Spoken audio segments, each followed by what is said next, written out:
Bonjour ou bonsoir. Aujourd'hui, nous allons parler du 10 de bâton. Les bâtons, l'énergie, la créativité, l'envie, les passions.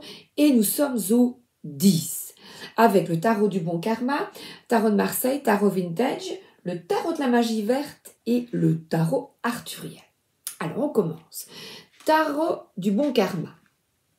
On observe la carte. Vous la pêchez le matin et la journée va être difficile. Alors, soit, il y a deux possibilités. Soit tu gères facilement toutes les tâches et tu es responsable, impliqué, mais tu vas avoir beaucoup de choses à gérer. En même temps, ça va être une journée ardue de travail. Tu seras fatigué en fin de journée. Mais bon, tu es responsable de tes actes, tu l'as décidé et pendant un temps imparti, tu décides d'être responsable de toutes ces tâches. Tu te dis, je m'en charge et tu es fier de toi, tout va bien. Évidemment, cette situation ne doit pas perdurer parce que si ça continue, tu vas être sur les genoux. Tu en es conscient, mais là, tu es pleine d'énergie, de passion, d'enthousiasme. Tu y crois pendant un temps. Tu as la tête sur les épaules, tu sais que ça ne durera pas. Par contre, en négatif, c'est que tu gères beaucoup, tout seul ou toute seule. Alors, je vais vous donner, j'ai eu cette carte avec mon fils. Pendant qu'il était aux études, je ne lui ai pas beaucoup demandé de l'aide à la maison, si ce n'est débarrasser la table ou s'occuper de mettre le linge sale, des trucs habituels de jeunes gens. Puis, il a travaillé. Et là, je lui ai dit, écoute, et il a même été au chômage pendant tout un temps. Je lui ai dit, écoute, la situation évolue, a changé. Voilà. Donc, il n'est pas écrit Cendrillon sur mon front. Vous voyez? C'est Cendrillon. Et le 10 de bâton te montre, ne serait-il pas bon de répartir les tâches? La répartition des tâches se fait aussi en fonction si tu es à la maison, si tu as mi-temps. Par exemple, ma maman avait un mi-temps. Elle travaillait de 9 à midi. Il est clair que l'après-midi, elle le consacrait, comme elle avait l'opportunité d'être à la maison, eh bien, elle consacrait un après-midi par semaine à laver le sol, à dépoussiérer, afin d'être tranquille le week-end en famille avec son mari. Dans le temps, à l'époque, nos grands-mères, eh bien, leur job, c'était de travailler à la maison. Mais quand elles étaient surchargées, parce que on peut être surchargé à la maison, si ma grand-mère a eu 7 enfants, eh bien là, j'ai vu des photos où ma maman l'aidait et une de ses sœurs, elles étaient à 3, à cuisiner, vous imaginez, pour 9 personnes, tout le monde mettait la main à la pâte. Dans le boulot, par exemple, on peut, par peut-être ego ou par croire que l'on est plus capable qu'autrui, et on le fait tous peut-être, je pense, à un moment donné de notre vie, et les patrons aussi, les chefs, chefs, tu t'en chargeras, tu le fais si bien toi. Et alors, paf, l'engrenage parce que tu le fais si bien. Et là, j'ai une autre personne de ma famille qui, dans son boulot, avait la capacité, avait une formation pour effectuer ça. Et même moi, dans mon boulot, il y a une collègue qui avait effectué une formation Croix-Rouge. Tu t'en occuperas bien. Bien non. Une fois, 2 fois, et puis, écoute, je vais t'expliquer. Alors, soit tu dis, ouais, je vais m'en occuper, il n'y a que moi qui ai fait cette formation formidable sur les ordinateurs. Ouais, il n'y a que moi qui le fais. Et alors, ça vous met en valeur. Ou vous en avez marre, et alors vous dites non. Vous vous exprimez, bon, j'ai fait cette formation, c'était très bien, parce qu'on doit faire une formation par an, mais bon, je vais t'expliquer, et tu peux m'aider, ou tu peux le faire quand je suis absente. Voilà. Donc, j'ai pris des notes, et les mots-clés habituels, je me tourne vers les mots-clés. Alors, 10 de bâton, fardeau, accepter ou non. Burn-out, ah oui, là, Moi, j'en ai fait un. Parce que je voulais que tout soit parfait. Même dans le ménage, vous imaginez, quand vous voulez que tout soit parfait, ce sont des fardeaux émotionnels que l'on porte depuis l'enfance, que l'on nous a fait porter et que l'on continue. Alors là, regardez, c'est bien aligné. On voit ici les boulots, le boulot, les boulots, E-A-U, le boulot. Voilà, voilà. Et il y a plein d'arbres là, bien alignés. Alors, tu veux, c'est peut-être pour ça que l'auteur a dessiné comme ça. Si tu veux que tu sois bien aligné, tu vas péter un câble. Ça, c'est clair. C'est pas possible. C'est pas possible, tu vas t'épuiser, tu vas te brûler, burn-out. C'est pas possible. Tu vas tout prendre à ta charge, tu vas pas déléguer, par exemple, le ménage, tu vas pas déléguer à ton mari ou ta femme, parce que tu vas dire, ouais, ou autre chose, la pelouse, elle va mal couper, les arbres ne seront pas coupés à sa manière, ou les sanitaires, hein, il va laisser ce ne sera pas possible. Et bien là, je crois que le dialogue est absolument nécessaire pour éviter l'écrasement du 10 bâton. Alors j'ai mis bourreau de travail, trop de fardeaux, trop d'obligations, de poids, se libérer des engagements obsolètes ou inutiles. Donc effectuer une liste peut-être, non moi je ne veux plus faire ça, c'est plus possible, on partage. Alors pourquoi continuer? Alors voilà, on va dans le psychologique. Position de victime, de martyr à plaindre. Moi, je fais tout, je suis merveilleux, merveilleuse. Voilà, ça peut être pour te flatter.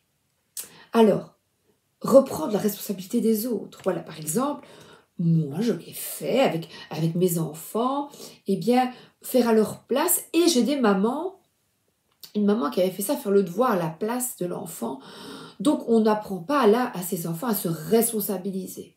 Et on prend tout en charge. Je vais préparer tes tartines. Non, à un moment donné, les mamans et les papas lâchaient du lest. Mais on peut dire, je suis une mère, je parle pour moi, formidable, je me charge de tout. Voilà. Ah. Alors, vous pouvez aussi déléguer. Et quand on est patron aussi, le patron qui ne délègue pas, parce que ils vont mal le faire. Alors donc, il y a une liste de priorités et de déléguer aussi.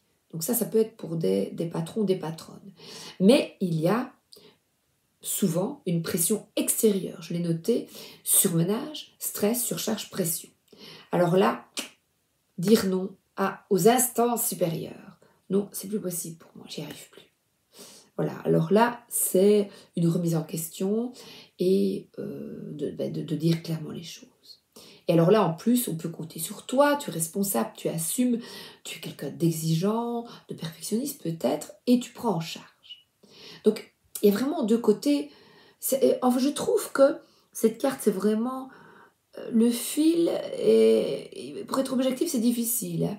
Et Emmanuel Iger, dans son livre, parle d'oppression. Prend tout sur soi, dont les fardeaux émotionnels des autres. Donc là, c'est un peu le sauveur qui va se victimiser et dire que heureusement que je suis là. Hein, voilà. Donc ici, nous voyons sur le Rider-Waite-Smith le fardeau et pourtant le village qui représente peut-être certainement la société aussi. Et il y arrive bientôt. C'est quelqu'un qui souhaite y arriver, qui souhaite se dépasser. Et le 10, mais il est... On y va. C'est quelqu'un qui continue, qui est responsable de ses actions, de ses actes. Voyez, voilà, qui pousse, qui dit « j'y arriverai ». Voilà. C'est quelqu'un qui veut à tout prix y arriver. Et il pousse, hein, il y va. Alors, le Marseille. Alors là, j'ai tout simplement pris. Nous avons ici une structure très fermée. Il y a 2 couronnes. Voilà, qu'on met sur sa tête. Et 2 piliers avec ce 10 au-dessus. Alors, là, j'ai pris droite, loyauté, relation renforcée par une mise à l'épreuve et fiabilité. Donc, on retrouve cette fiabilité. Relation renforcée par une mise à l'épreuve. Donc là, c'est peut-être, cette mise à l'épreuve, eh bien, c'est on délègue. Voilà. Dans la famille, voilà, je prends la famille, même le boulot. Voilà. Mise à l'épreuve, comment se décharger de tout cet émotionnel, comment partager. Moi, je trouve que partager. Loyauté, fiabilité. Renversé, il y a responsabilité écrasante, problèmes qui vont se régler, objectifs difficiles à atteindre, recherche de contrôle pour des raisons égoïstes, ce que je vous dis, voilà, on contrôle pour maintenir, pour être sûr, quoi. On garde, voyez, on garde le lien des bâtons, voyez. Alors, manipulation aussi. Ne pas reproduire les schémas négatifs. Est-ce que tu veux continuer à porter les fardeaux, le stress, aider les autres, oui, mais ne pas se disperser sous peine d'être épuisé. Déposer les fardeaux des autres. Voilà. Tu aides, d'accord, mais après, tu lâches et puis après, tu retournes à toi, à ton intériorité. Et cette intériorité est représentée par réponse qui est dans sa tour. Là, je vais lire, c'est le magnifique tarot arthurien et j'espère vous donner une lumière, voilà. Donc c'est Guenvièvre qui a une grande force de caractère, elle refuse d'être utilisée et protège le royaume en s'opposant à Mordred. Donc là, c'est quelqu'un qui s'oppose et qui protège. En plus, cette carte souligne ta capacité à assumer courageusement tes responsabilités, à tenir bon, à ne pas abandonner. Tu es fort, tenace et tu as la capacité de traverser la situation même si cela te demande beaucoup d'énergie. En négatif, elle indique l'épuisement, la difficulté à tout porter sur ses épaules. Il est temps pour toi de déléguer et de demander de l'aide.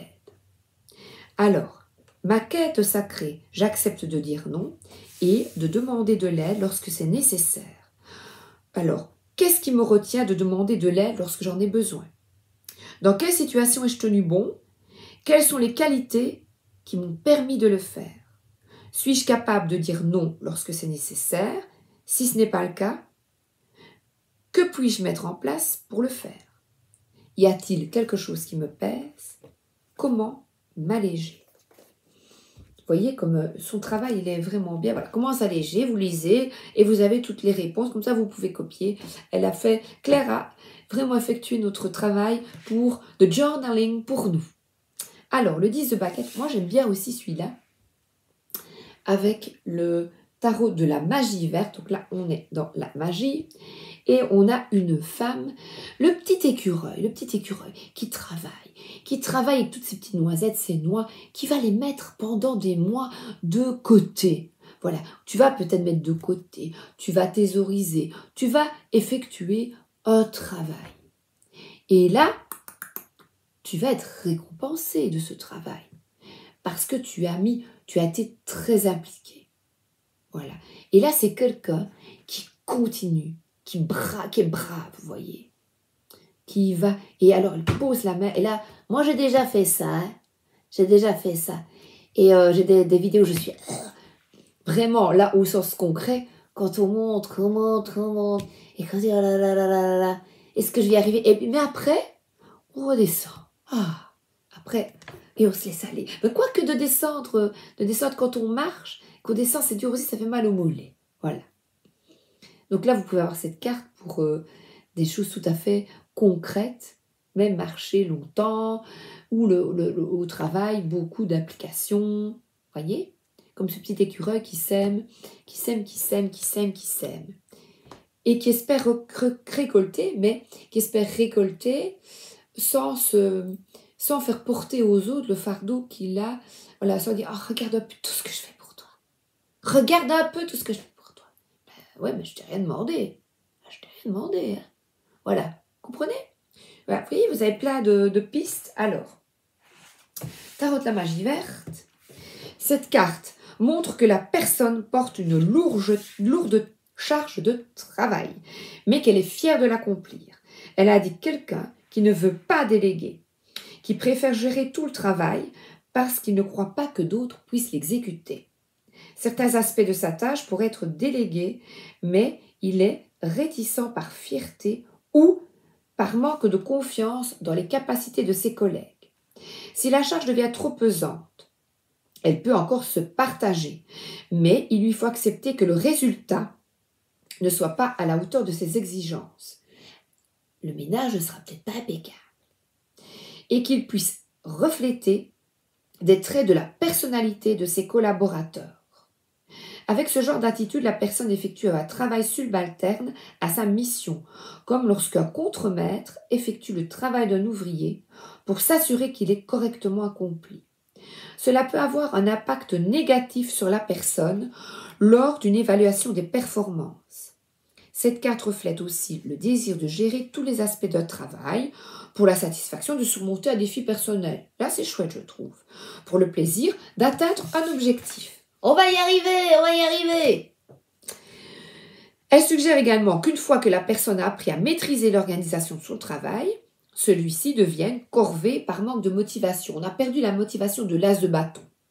Mais non, il peut aussi avoir tendance à s'alourdir à cause du besoin de réussite continuelle. Non, c'est pas possible. Alors il y a de la nette qui pousse sur le sentier. La nette représente le stress, la force morale et la volonté.